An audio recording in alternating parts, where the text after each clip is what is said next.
ನಮಸ್ಕಾರ ವೀಕ್ಷಕರೇ, ನಾವು ಹೋದ ವಿಡಿಯೋದಲ್ಲಿ ಪರಳಿ ಹಾಗೂ ನಾಗನಾಥನ ದರ್ಶನವನ್ನು ನೋಡಿದ್ವಿ.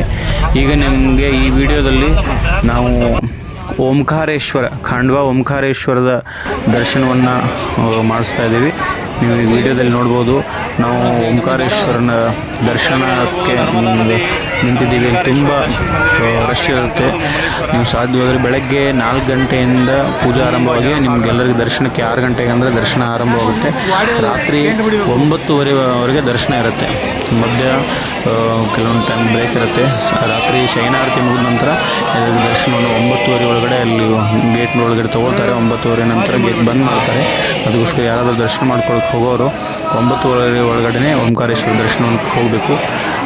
ನೀವು ಈಗ ನೋಡ್ಬೋದು ವಿಡಿಯೋದಲ್ಲಿ, ಓಂಕಾರೇಶ್ವರಕ್ಕೆ ಹೋಗೋಕ್ಕಿಂತ ಮುಂಚೆ ಅಲ್ಲೊಂದು ನರ್ಮದೆ ಶಿವಲಿಂಗ, ಅಲ್ಲಿ ನರ್ಮದಾ ನದಿ ತೀರದಲ್ಲಿರೋದ್ರಿಂದ ಒಂದು ವಿಶೇಷವಾದಂತಹ ಶಿವಲಿಂಗಗಳನ್ನು ನೀವು ನೋಡ್ಬೋದು. ಅಲ್ಲಿ ನದಿಯಲ್ಲೇ ನದಿಯಲ್ಲಿ ಶಿವಲಿಂಗ ತಯಾರಾಗುತ್ತೆ. ಯಾವುದೇ ರೀತಿ ಮಷಿನ್ಗಳ ಅವಶ್ಯಕತೆ ಇಲ್ಲ. ಸೃಷ್ಟಿಯ ಒಂದು ವಿಚಿತ್ರ ಅಲ್ಲಿ ನೋಡ್ಬೋದು. ನೀವು ಪ್ರತಿಯೊಂದು ಕಲ್ಲು ಸಹಿತ ಲಿಂಗದ ಆಕಾರನೇ ಸಹಿತ ತಾಳುತ್ತೆ. ನೀವೀಗ ನೋಡ್ಬೋದು, ನಾವು ಒಳಗಡೆ ಮಂಟಪದ ಪ್ರವೇಶಕ್ಕಿಂತ ಮುಂಚೆ ನಂದಿಯನ್ನು ದರ್ಶನ ಮಾಡಿ ಅಲ್ಲಿ ಅದ್ಭುತವಾದಂತಹ ವಾಸ್ತುಶಿಲ್ಪಕಲೆಯನ್ನು ಸಹಿತ ನೋಡ್ಬೋದು. ಅಲ್ಲಿ ಲಕ್ಷ್ಮೀದೇವಿ ದೇವಸ್ಥಾನ ಸಹಿತ ನಾವು ಈಗಿನ ಇಂಜಿನಿಯರ್ ಬಹಳ ವಿಶೇಷವಾಗಿ ಕಟ್ತಾರೆ ಅಂತ ಅಂದ್ಕೊಳ್ತೀವಿ. ಆದರೆ ಮೊದಲಿನ ಕಾಲದಲ್ಲಿರುವಂತಹ ವಾಸ್ತುಶಿಲ್ಪಕಲೆಯನ್ನು ನಾವು ಮೆಚ್ಚಲೇಬೇಕಾದ್ದು. ಯಾಕಂದರೆ ಯಾವುದೇ ಮಷಿನ್ಗಳು ಇಲ್ಲದೇನೂ ಸಹಿತ ಬಹಳ ಅಚ್ಚುಕಟ್ಟಾಗಿ, ಬಹಳ ವ್ಯವಸ್ಥಿತವಾಗಿ, ಬಹಳ ಸುಂದರವಾಗಿ ಪ್ರತಿಯೊಂದು ಕಲ್ಲನ್ನು ಕೆತ್ತಿದ್ದಾರೆ. ನಾವೀಗ ಓಂಕಾರೇಶ್ವರ ದೇವಸ್ಥಾನದ ಗರ್ಭಗೃಹದ ಸಮೀಪ ಮಂಟಪ ಬರುತ್ತೆ. ಅಲ್ಲಿ ಕಲ್ಲಿನ ಕಂಬಗಳನ್ನು ಸಹಿತ ಬಹಳ ವಾಸ್ತುಶಿಲ್ಪದ ಒಂದು ಕಲೆಯನ್ನು ಆ ಕಲ್ಲಿನಲ್ಲಿ ತಾವು ನೋಡ್ಬೋದು. ಪ್ರತಿಯೊಂದು ಕಲ್ಲಿಗೆ ಒಂದೊಂದು ಪುರಾಣದಲ್ಲಿ ಬರುವಂತಹ ಕಥೆಗಳನ್ನು ನೀವು ನೋಡ್ಬೋದು. ಇದು ಪ್ರವೇಶ ದ್ವಾರ ಅಂದರೆ ಗೃಹದ ಒಂದು ಒಳಗಡೆ ನಾವು ಪ್ರವೇಶ ಮಾಡ್ತೀವಲ್ವ, ಒಂದು ಅಲ್ಲಿ ನೀವು ಸ್ಕ್ರೀನಲ್ಲಿ ನೋಡ್ತಿರ್ಬೋದು. ತುಂಬ ಜನಸಾಗರ ಅಲ್ಲಿ ಸ್ಕ್ರೀನಲ್ಲಿ ತೋರಿಸ್ತಾ ಇದೆ. ಓಂಕಾರೇಶ್ವರ 12 ಜ್ಯೋತಿರ್ಲಿಂಗದಲ್ಲಿರುವಂತಹ ಓಂಕಾರೇಶ್ವರ ಜ್ಯೋತಿರ್ಲಿಂಗ. ಗರ್ಭಗೃಹದಲ್ಲಿ ಮೊಬೈಲ್ ನಿಷೇಧ ಇರೋದರಿಂದ ನಿಮಗೆ ಅಲ್ಲಿ ತೋರಿಸ್ಲಿಕ್ಕಾಗಿಲ್ಲ. ವೀಡಿಯೋದಲ್ಲಿ ಸ್ಕ್ರೀನ್ನಲ್ಲಿ ತೋರಿಸಿರೋದನ್ನು ಮಾತ್ರ ತೋರಿಸಿದ್ದೀವಿ. ಈಗ ನಾವು ಓಂಕಾರೇಶ್ವರ ದರ್ಶನವನ್ನು ಮುಗಿಸ್ಕೊಂಡು ಓಂಕಾರೇಶ್ವರ ಮತ್ತು ಮಮಲೇಶ್ವರ ಜ್ಯೋತಿರ್ಲಿಂಗಗಳಿರುವಂತಹ ಯಾವ ಒಂದು ಸ್ಥಳ ಅಂದರೆ ಅದೇ ಓಂಕಾರೇಶ್ವರ ಜ್ಯೋತಿರ್ಲಿಂಗ. ನಾವು ಸೇತುವೆಯನ್ನು ಪಾಸಾಗಿ ನಾವು ಆ ಕಡೆ ಹೋದರೆ ಅಲ್ಲಿ ಮಮಲೇಶ್ವರ ದೇವಸ್ಥಾನ ಸಹಿತ ಇದೆ. ಓಂಕಾರೇಶ್ವರಕ್ಕೆ ಹೋದವರು ಪ್ರತಿಯೊಬ್ಬರು ಸಹಿತ ಮಮಲೇಶ್ವರನ ದರ್ಶನವನ್ನು ಮಾಡಲೇಬೇಕು. ಯಾಕಂದರೆ ನಾವು ಓಂಕಾರೇಶ್ವರ ದರ್ಶನ ಮಾಡಿ ಮಮಲೇಶ್ವರ ದರ್ಶನ ಮಾಡದೆ ಹೋದರೆ ಆ ದರ್ಶನ ಪೂರ್ಣ ಆಗಲ್ಲ ಅಥವಾ ಯಾತ್ರೆ ಪೂರ್ಣ ಆಗಲ್ಲ. ಅದಕ್ಕೋಸ್ಕರ ಓಂಕಾರೇಶ್ವರದಲ್ಲಿ ಬಹಳಷ್ಟು ನೋಡಲಿಕ್ಕೆ ಪ್ಲೇಸ್ಗಳನ್ನ ನೀವು ದೂರಿಂದ ನೋಡುತ್ತಿರ್ಬೋದು. ಇದು ಓಂಕಾರೇಶ್ವರರ ಮಂದಿರದ ಹೊರಗಿನ ನೋಟ. ಇಲ್ಲಿ ಕೆಳಗಡೆ ದರ್ಶನಕ್ಕಾಗಿ ಸಾಲಾಗಿ ಜನ ಬರ್ತಿರ್ತಾರೆ. ರಾತ್ರಿ ಆಗಿರೋದ್ರಿಂದ ಜನ ಯಾರೂ ಇಲ್ಲ. ಯಾಕಂದರೆ ಕೊನೆಯ ದರ್ಶನ ನಾವೇ ಮಾಡಿ ನಮ್ಮ ಕೆಲವೊಂದಿಷ್ಟು ಜನ ಹೊರಗಡೆ ಇದ್ವಿ. ಅದನ್ನು ಓಂಕಾರೇಶ್ವರ ದರ್ಶನ ಮುಗಿಸ್ಕೊಂಡು ನಾವು ಅಲ್ಲಿ ಬೀದಿಯಲ್ಲಿ ಬಹಳಷ್ಟು ಪೂಜೆ ಸಾಮಗ್ರಿಗಳು, ರುದ್ರಾಕ್ಷಿ ಮಾಲೆ, ಜಪಮಾಲೆಗಳಾಗಲಿ ಮತ್ತು ಹಲವಾರು ಪೂಜಾ ಐಟಮ್ಸ್ಗಳನ್ನು ತಾವು ನೋಡ್ಬೋದು. ಹೋದರೆ ನಿಮ್ಗೆ ಬೇಕಾದರೆ ಪೂಜಾ ಐಟಮ್ಗಳನ್ನ ಸಹಿತ ಅಲ್ಲಿ ಬರ್ಬೋದು. ತಗೊಂಡು ವಿಶೇಷವಾಗಿ ನಾವು ಜ್ಯೋತಿರ್ಲಿಂಗಗಳು ಹೋದಾಗ ನೆನಪು ಸಲುವಾಗಿ ಅಥವಾ ಜಪದ ಸಲುವಾಗಿ ಇದೇ ನೋಡಿ ಮಮಲೇಶ್ವರ ದೇವಸ್ಥಾನ. ಮಮಲೇಶ್ವರ ದರ್ಶನವನ್ನು ಮುಗಿಸ್ಕೊಂಡು ನಾವು ನರ್ಮದೆ ನದಿಗೆ ಸ್ನಾನ ಮಾಡಲಿಕ್ಕೋಸ್ಕರ ರಾತ್ರಿ ಆದ್ರೂ ಸಹಿತ ನಾವಲ್ಲಿ ಮುಂದೆ ಹೋಗಬೇಕಾಗಿರೋದ್ರಿಂದ ರಾತ್ರಿಯೇ ಸಹಿತ ನಾವು ಅಲ್ಲೇ ನರ್ಮದಾ ನದಿಯಲ್ಲಿ ಸ್ನಾನವನ್ನು ಮುಗಿಸ್ಕೊಂಡು ಮುಂದೆ ಸಾಗಿದ್ವಿ. ಮತ್ತು ನರ್ಮದೆ ಪ್ರತಿಯೊಬ್ಬರು ಸಹಿತ ನರ್ಮದೆ ಓಂಕಾರೇಶ್ವರ ದರ್ಶನಕ್ಕೆ ಹೋದಾಗ ನರ್ಮದೆ ನದಿಯಲ್ಲಿ ಸ್ನಾನ ಮಾಡಬೇಕು. ಇದೇ ನೋಡಿ ನದಿಯಲ್ಲಿನೇ ಲಿಂಗಗಳು ಈ ರೀತಿ ಆಗುತ್ತೆ. ನಾವು ಓಂಕಾರೇಶ್ವರ ದರ್ಶನವನ್ನು ಮುಗಿಸ್ಕೊಂಡು ರಾತ್ರಿ ನಮ್ಮ ಪ್ರಯಾಣ ಮತ್ತೆ ಶುರುವಾಯಿತು. ನಾವು ಓಂಕಾರೇಶ್ವರ ದರ್ಶನವನ್ನು ಮುಗಿಸ್ಕೊಂಡು ಮುಂದೆ ಸಾಗ್ತಾ ಇದ್ವಿ. ಬಹಳ ದಟ್ಟವಾದಂಥ ಅರಣ್ಯ, ಕತ್ತಲೆ. ರಾತ್ರಿಯಲ್ಲಿ ನಾವು ಹೆಚ್ಚು ಕಡಿಮೆ 9:30-10 ಗಂಟೆಗೆ ನಾವು ದರ್ಶನವನ್ನು ಮುಗಿಸ್ಕೊಂಡು ಅಲ್ಲಿಂದ ಹೊರಟ್ವಿ. ಬಹಳಷ್ಟು ಘಾಟ್ ಇರೋದರಿಂದ ನಾವು ಡ್ರೈವರ್ ಹತ್ರ ನಾವೇ ಕೂತ್ಕೊಂಡು ಅವ್ರ ಜೊತೆ ಮಾತಾಡ್ತಾ ನಮ್ಮ ಪ್ರಯಾಣ ಮುಂದೆ ಸಾಗಿತು. ಭಾಳ ದಟ್ಟವಾದಂಥ ಅರಣ್ಯ. ಅಲ್ಲಿ ರಾತ್ರಿ ನೀವು ಹೋಗಬೇಕಾದ್ರೆ ಜಾಗರೂಕತೆಯಿಂದ ಹೋಗಬೇಕು, ಯಾಕಂದರೆ ಕೆಳಗಡೆ ಇಳಲಿಕ್ಕೆ ಹೋಗಬೇಡಿ. ಕಾಡು ಪ್ರಾಣಿಗಳಾಗಲಿ ಅಥವಾ ಸಮಸ್ಯೆಗಳುಂಟಾಗುತ್ತೆ. ಅದಕ್ಕೋಸ್ಕರ ನಿಮ್ಮ ಸೇಫ್ಟಿಯಲ್ಲಿ ನೀವು ಇರಬೇಕಾಗುತ್ತೆ. ಬಹಳಷ್ಟು ಜನ ರಾತ್ರಿ ಪ್ರಯಾಣ ಮಾಡ್ತಿರ್ತಾರೆ, ಆದರೂ ಸಹಿತ ನೀವು ಬೇರೆ ಒಂದು ಪ್ರದೇಶಕ್ಕೆ ಹೋದಾಗ ನಿಮ್ಮ ಸೇಫ್ಟಿಯಲ್ಲಿ ನೀವು ಇರೋದು ತುಂಬ ಒಳ್ಳೆಯದು. ಯಾಕಂದರೆ ಅಲ್ಲಿ ಒಂದು ಸ್ವಲ್ಪ ಸಮಸ್ಯೆ ಆದ್ರೂ ಸಹಿತ ನಮ್ಮವರಂತ ಯಾರೂ ಇರಲ್ಲ. ಅದಕ್ಕೋಸ್ಕರ ನೀವು ಓಂಕಾರೇಶ್ವರದಿಂದ ನಮ್ಮ ಪ್ರಯಾಣ ರಾತ್ರಿ ಇಡೀ ಕಂಟಿನ್ಯೂಸ್ ಆಗಿ ಸಾಗಿತು. ಮಧ್ಯದಲ್ಲಿ ಒಂದು ಸ್ವಲ್ಪ ನಿಂತ್ಕೊಂಡು ಫ್ರೆಶ್ ಆಗಿ ಮತ್ತು ರಾತ್ರಿ ಇಡೀ ನಮ್ಮ ಪ್ರಯಾಣ ಮುಗಿಸ್ಕೊಂಡು ಬೆಳಗ್ಗೆ ಮತ್ತೊಂದು ದೇವಸ್ಥಾನ ದರ್ಶನವನ್ನು ಮಾಡಲೇಬೇಕು ಅನ್ನೋ ದೃಷ್ಟಿಯಿಂದ ನಾವು ಕಂಟಿನ್ಯೂಸ್ ಆಗಿ ರಾತ್ರಿ ಇಡೀ ಪ್ರಯಾಣವನ್ನು ಬೆಳೆಸಿದ್ವಿ. ರೋಡ್ ತುಂಬ ಚೆನ್ನಾಗಿದೆ, ಈಗ ಮಾಡ್ತಾ ಇದ್ದಾರೆ. ಕೆಲವೊಂದು ಕಡೆ ಇನ್ನು ರೋಡ್ ಕೆಲಸ ಆರಂಭ ಇದೆ. ನೀವು ರಾತ್ರಿ ಹೋಗುವಾಗ ಒಂದು ಸ್ವಲ್ಪ ನಿಧಾನವಾಗಿ ಹೋದ್ರೇ ಒಳ್ಳೆಯದು. ಯಾಕಂದರೆ ಗಡಿಬಿಡಿ ಮಾಡಿ ಹೋಗೋದಕ್ಕಿಂತ ನಾವು ನಿಧಾನವಾಗಿ ಎಷ್ಟು ಹೋಗ್ತೀವಿ ಅಷ್ಟು ನಮಗೆ ಒಳ್ಳೆಯದು. ರೋಡ್ ಕೆಲವೊಂದು ಕಡೆ ಚೆನ್ನಾಗಿದೆ, ಕೆಲವೊಂದು ಕಡೆ ಇನ್ನೂ ಮಾಡ್ತಾ ಇದ್ದಾರೆ. ನೀವು ಹಗಲಲ್ಲಾದರೆ ಎಲ್ಲ ತೋರಿಸ್ಬೋದಿತ್ತು. ಯಾಕೆ ರಾತ್ರಿ ಇರೋದರಿಂದ ಅಷ್ಟೊಂದು ಅರಣ್ಯವನ್ನು ತೋರಿಸ್ಲಿಕ್ಕೆ ಸಾಧ್ಯವಾಗ್ತಾಯಿಲ್ಲ. ರಾತ್ರಿ ಯಾಕೆ ನಾವು ಜರ್ನಿ ಮಾಡಿದ್ವಿ ಅಂದರೆ ಭಾಳಷ್ಟು ರಶ್ ಇರಲ್ಲ ಅಥವಾ ಟ್ರಾಫಿಕ್ ಇರಲ್ಲ ಅನ್ನೋ ದೃಷ್ಟಿಯಿಂದ ನಾವು ರಾತ್ರಿಯೇ ಜರ್ನಿ ಮಾಡಿದ್ವಿ. ಎಲ್ಲರೂ ಸಹಿತ ನಮ್ಮ ಟೀಮ್ ಎಲ್ಲರೂ ಮಲ್ಕೊಂಡಿದ್ರು. ನಾವು ಮಾತ್ರ ಡ್ರೈವರ್ ಹತ್ರ ಕುಳಿತುಕೊಂಡು ಪ್ರಯಾಣವನ್ನು ಮಾಡಿ ಮರುದಿನ ನೋಡ್ಬೋದು. ಬೆಳಗ್ಗೆ ಉಜ್ಜಯಿನಿಗೆ ಹೋಗಬೇಕಾಗಿರೋದ್ರಿಂದ ಘಾಟ್ ಸೆಕ್ಷನಲ್ಲಿ ಕಂಟಿನ್ಯೂಸ್ ಆಗಿ ತಿರುವುಗಳನ್ನು ಬೆಳೆಸಿದ್ವಿ.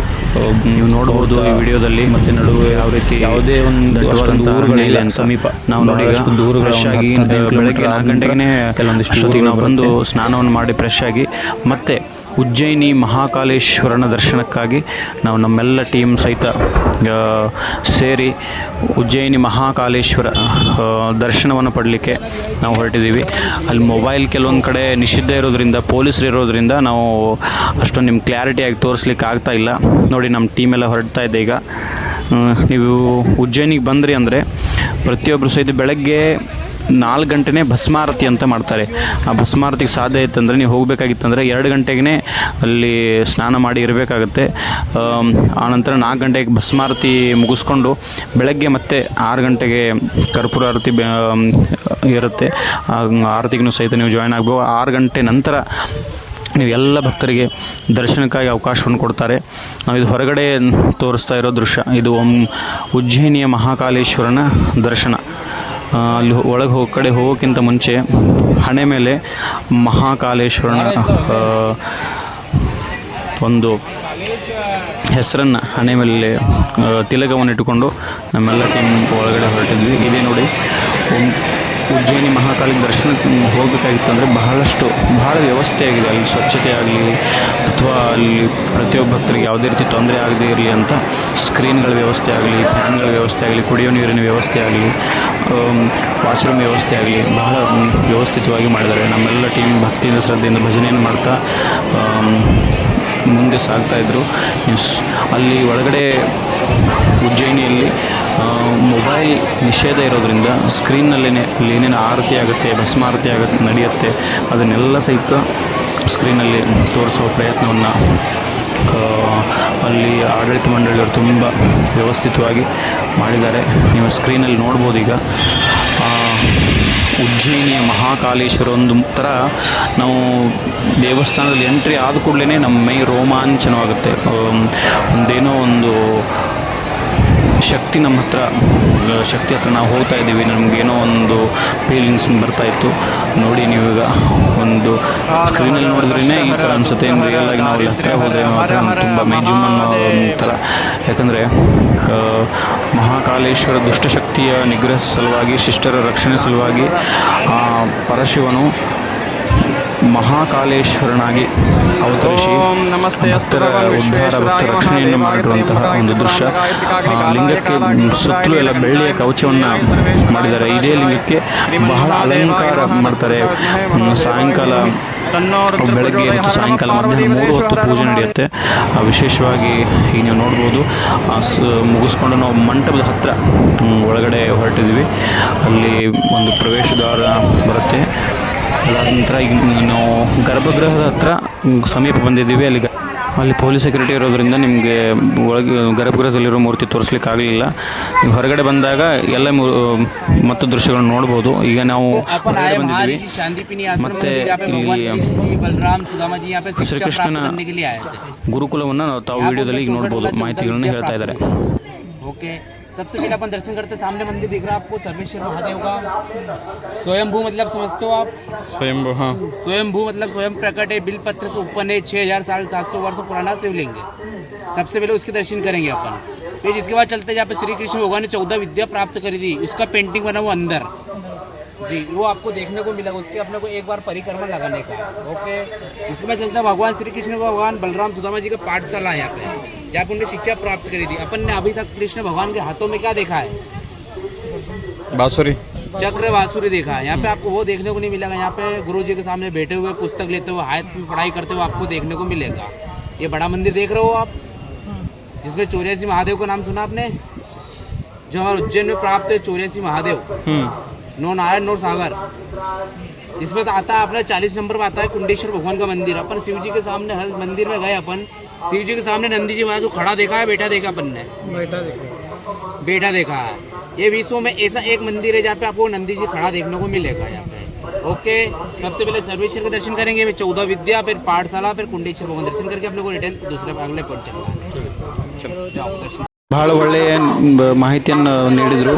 ನಾವೀಗ ಅವ್ರು ಹೇಳಿರೋ ಪ್ರಕಾರ ದರ್ಶನವನ್ನು ಮುಗಿಸ್ಕೊಂಡು, ಅಲ್ಲಿ ಲಿಂಗ ಇದೆ, ಆ ಲಿಂಗದ ದರ್ಶನ ಮುಗಿಸ್ಕೊಂಡು, ಇದು ವಿಶೇಷ ಏನಪ್ಪ ಅಂದರೆ ಇಲ್ಲಿ ಬಲರಾಮ ಹಾಗೂ ಶ್ರೀಕೃಷ್ಣ ಪರಮಾತ್ಮರ ಪಾಠಶಾಲೆ. ಅಂದರೆ ದೈವ ಅವತಾರ ಇದ್ದರೂ ಸಹಿತ ಶ್ರೀಕೃಷ್ಣ ಹಾಗೂ ಬಲರಾಮರು ದೈವ ಪುರುಷರು ಇದ್ದರೂ ಸಹಿತ, ಭಗವಂತನಾಗಿದ್ದರೂ ಸಹಿತ ಸಾಂದೀಪಿನಿ ಮುನಿಯ ಆಶ್ರಮದಲ್ಲಿ ಪೂರ್ವವಾಗಿ 64 ವಿದ್ಯೆಗಳನ್ನು, ಕಲೆಗಳನ್ನು ಕಲಿಯೋ ಸಲುವಾಗಿ ತಮ್ಮ ಬಾಲ್ಯದ ಜೀವನವನ್ನು ಆ ಆಶ್ರಮದಲ್ಲಿ ವ್ಯತಿಸಿದ್ದಾರೆ. ನೀವೀಗ ಇಲ್ಲಿ ನೋಡ್ಬೋದು, ಬಹಳ ಅವಾಗಿನ ಕಾಲದಲ್ಲಿರುವಂತಹ ನೋಡ್ಲಿಕ್ಕೆ ಸಿಗದೇ ಇರುವಂತಹ ಒಂದು ಸಂದರ್ಭವನ್ನು ಇಲ್ಲಿ ಚಿತ್ರದ ಮುಖಾಂತರ ಜ್ಯೋತಿಷ್ಯ, ವ್ಯಾಕರಣ, ಛಂದಸ್ಸು ಹಾಗೂ ಜ್ಯೋತಿಷ್ಯ, ಇಲ್ಲಿ ನೋಡಿ ಈಗ ಇದು ಜ್ಯೋತಿಷ್ಯ ಶಾಸ್ತ್ರದ ಬೋಧನೆ. ಸಾಂದೀಪಿನಿ ಮುನಿಯವರು ಕೃಷ್ಣ ಹಾಗೂ ಬಲರಾಮರಿಗೆ ಜ್ಯೋತಿಷ್ಯ ಶಾಸ್ತ್ರದ ಬೋಧನೆಯನ್ನು ಮಾಡ್ತಾ ಇದ್ದಾರೆ. ನೀವು ಖಂಡಿತ ಈ ಮಿಸ್ ಮಾಡ್ಕೊಳ್ಬೇಡಿ. ಉಜ್ಜಯಿನಿಗೆ ಹೋದಾಗ ಖಂಡಿತ ಈ ಪ್ಲೇಸ್ಗೆ ನೀವು ಭೇಟಿಯಾಗಬೇಕು.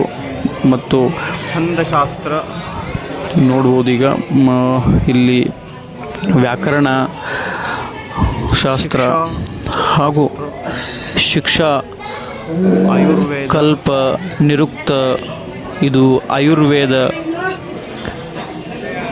ಧನುರ್ವೇದ, ಸಂಗೀತ ಶಾಸ್ತ್ರ ನೋಡ್ಬೋದು. ನೀವೀಗ ಸಂಗೀತವನ್ನು ಸಹಿತ ಹೇಳ್ಕೊಡುವಂಥ ದೃಶ್ಯವನ್ನು, ಹಾಗೂ ಯಜ್ಞದಿಂದ ಬಹಳಷ್ಟು ಫಲವನ್ನು ನಾವು ಪಡ್ಕೊಳ್ಬೋದು. ಅದಕ್ಕೋಸ್ಕರ ಯಜ್ಞವನ್ನು ಮತ್ತು ಪ್ರತಿಯೊಬ್ಬರು ಸಹಿತ ನಾವು ತೀರ್ಥಯಾತ್ರೆಗೆ ಹೋದಾಗ ಕೇವಲ ಅಲ್ಲಿ ಮೂಲ ದೇವಸ್ಥಾನ ದರ್ಶನವನ್ನು ಮಾಡದೆ ಅಲ್ಲಿ ಸಮೀಪದಲ್ಲಿರುವಂತಹ ವಿಶೇಷವಾದಂತಹ ದೇವಸ್ಥಾನಗಳನ್ನು ನೋಡ್ಲಿಕ್ಕೆ ಸಿಗುತ್ತೆ. ಉಜ್ಜಯಿನಿಗೆ ಹೋದಾಗ ಎಲ್ಲರೂ ಸಹಿತ ಈ ಪ್ಲೇಸನ್ನು ವಿಸಿಟ್ ಮಾಡಲೇಬೇಕು. ಭಾಳಷ್ಟು ವಿಷಯಗಳನ್ನ ನೀವು ಇಲ್ಲಿ ತಿಳ್ಕೊಳ್ಳೋಕ್ಕೆ ಸಾಧ್ಯವಾಗುತ್ತೆ. ಸಂದೀಪಿನಿ ಮುನಿಯ ಆಶ್ರಮದ ಮುಗಿದ ನಂತರ ಇಲ್ಲಿ ನೋಡಿ, ಮಹರ್ಷಿ ಸಂದೀಪಿನಿ ಆಶ್ರಮ ವಿದ್ಯಾಸ್ಥಳ, ಅಂದರೆ ಲೈಬ್ರರಿ ಥರ ಇದೆ. ಆ ಸಂದೀಪಿನಿ ಮುನಿಗಳ ವಿಗ್ರಹ ಹಾಗೂ ಅಲ್ಲಿ ಹಳೆಯ ಗ್ರಂಥಗಳನ್ನು ಸಹಿತ ಸಂಗ್ರಹಿಸಿಟ್ಟಿದ್ದಾರೆ. ನೀವು ಹೋದಾಗ ಖಂಡಿತ ನೋಡಿ, ನಿಮ್ಗೆ ಬೇಕಾದ ಗ್ರಂಥಗಳನ್ನು ಸಹಿತ ನೀವು ಅಲ್ಲಿ ತೊಗೊಳ್ಬೋದು. ಯಾಕಂದರೆ ಪಾಠಶಾಲೆಯಲ್ಲಿ ಸಿಕ್ಕಿರುವಂತಹ ಶಿಕ್ಷಣನೇ ಬೇರೆ. ಹೇಳ್ತಾ ಇದ್ದಾರೆ अनाज का दान चढ़ता है, अनाज का दान चढ़ाने से अपने परिवार में सुख शांति रहती है, अपने सारे काम सिद्ध होते हैं.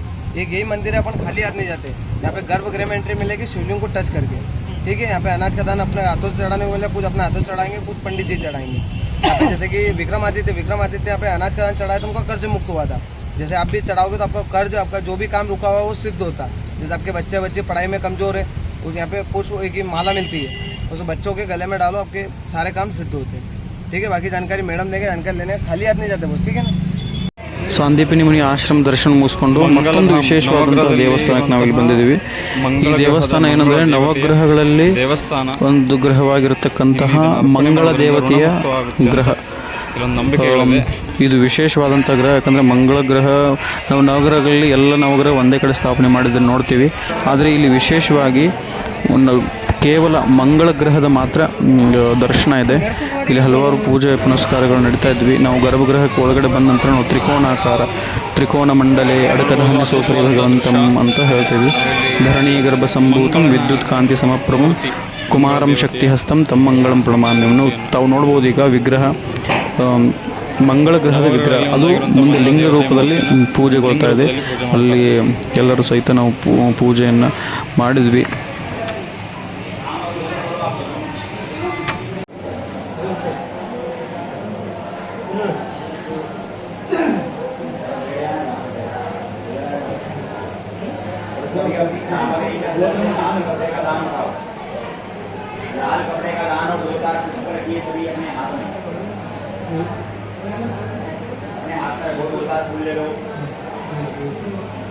नाम और अपना गोत्र बोलना, आप सभी गोत्र मालूम है ना, सभी बोलना अपना नाम अपना गोत्र। आप भी नाम गोत्र बोलना, गोत्र मालूम है, अपना नाम गोत्र बोलो सभी, और मन में जाप करिए ओम मंगलाय नमः। विष्णु विष्णुरेवचायोगशागरणं सेवा सर्वं विष्णुरमेन जगतः अध्यावरोचार देवं ग्रह गुणविशेषेण विशिष्टायां सुपुण्यादिको मातनः श्रुति प्राप्तिरधनराजलक्ष्म्याः श्रीकाल दीर्घकाल संरक्षणार्थं सकलमनोकामना सिद्धिर्ब्रह्माक्षात् परप्राप्तिरथं ओम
ಎಲ್ಲ ದೇವಸ್ಥಾನದಲ್ಲಿ ಒಳಗಡೆ ವಿಡಿಯೋ ಮಾಡೋಕ್ಕೆ ಅವಕಾಶ ಇಲ್ಲದೆ ಇರೋದರಿಂದ ಈ ದೇವಸ್ಥಾನಕ್ಕೆ ಮಾತ್ರ ಅವಕಾಶ ಕೊಟ್ಟರು, ಅವ್ರು ಕೇಳ್ಕೊಂಡ್ವಿ.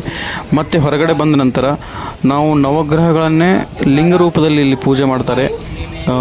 ಇಲ್ಲಿ ನೋಡ್ಬೋದು 9 ಲಿಂಗಗಳಿವೆ. ಆ 9 ಲಿಂಗಗಳಲ್ಲಿ ವಿಶೇಷವಾಗಿ ಮಂಗಳ ಗ್ರಹಕ್ಕೆ ಪೂಜೆ ಸಲ್ಲಿಸ್ತಾರೆ. ಅದಾದ ನಂತರ ನಾವು ಎಲ್ಲ ದರ್ಶನ ಮುಗಿಸ್ಕೊಂಡು ಕಾಲಭೈರವೇಶ್ವರನ ದರ್ಶನಕ್ಕಾಗಿ ಬಂದ್ವಿ. ನಾವು ಇಲ್ಲಿ ಭಾಳಷ್ಟು ಜನ, ನಾವು ಉಜ್ಜಯಿನಿಗೆ ಬಂದಾಗ ನೀವು ಕಂಪಲ್ಸರಿಯಾಗಿ ಇಲ್ಲಿ ಹೊರಗಡೆ ಕಾಲಭೈರವೇಶ್ವರನ ದರ್ಶನವನ್ನು ಮಾಡಲೇಬೇಕು. ಯಾಕಂದರೆ ಕಾಲಕಾಲಾಯ ವಿದ್ಮಹೇ ಕಾಲಾತೀತಾಯ ಧೀಮಹಿ ತನ್ನೋ ಕಾಲಭೈರವ ಪ್ರಚೋದಯ ಅನ್ನೋ ಹಾಗೆ ಕಾಲದ ಪುರುಷ ಅವನು. ಬಹಳಷ್ಟು ಭಕ್ತರ ಸಮಸ್ಯೆಗಳನ್ನ ಸಂಕಷ್ಟಗಳನ್ನು ದೂರ ಮಾಡುವಂತಹ ದೇವತೆ. ಅದಕ್ಕೋಸ್ಕರ ನೀವು ಇಲ್ಲಿ ಖಂಡಿತ ಉಜ್ಜಯಿನಿಗೆ ಬಂದಾಗ ಕಾಲಭೈರೇಶ್ವರನ ದರ್ಶನ ಮಾಡದೆ ಆ ಯಾತ್ರೆ ಅಪೂರ್ಣವಾಗುತ್ತೆ. ಅದಕ್ಕೋಸ್ಕರ ಜನಸ್ತೋಮ ಭಕ್ತ ಸಾಗರ ಬಹಳಷ್ಟು ಜನ ಕಾಲಭೈರವೇಶ್ವರನ ಜಯಘೋಷವನ್ನು ಮಾಡ್ತಾ ಕಾಲಭೈರವೇಶ್ವರನ ದರ್ಶನವನ್ನು ಮುಗಿಸ್ಕೊಂಡು ಈ ವಿಡಿಯೋನ ಇಲ್ಲಿಗೆ ಎಂಡ್ ಮಾಡ್ತಾಯಿದ್ವಿ. ಮುಂದಿನ ವಿಡಿಯೋನ ಖಂಡಿತ ನೋಡಿ, ಎಲ್ಲರೂ ಲೈಕ್ ಮಾಡಿ, ಸಬ್ಸ್ಕ್ರೈಬ್ ಮಾಡಿ. ಎಲ್ಲರಿಗೂ ಧನ್ಯವಾದಗಳು.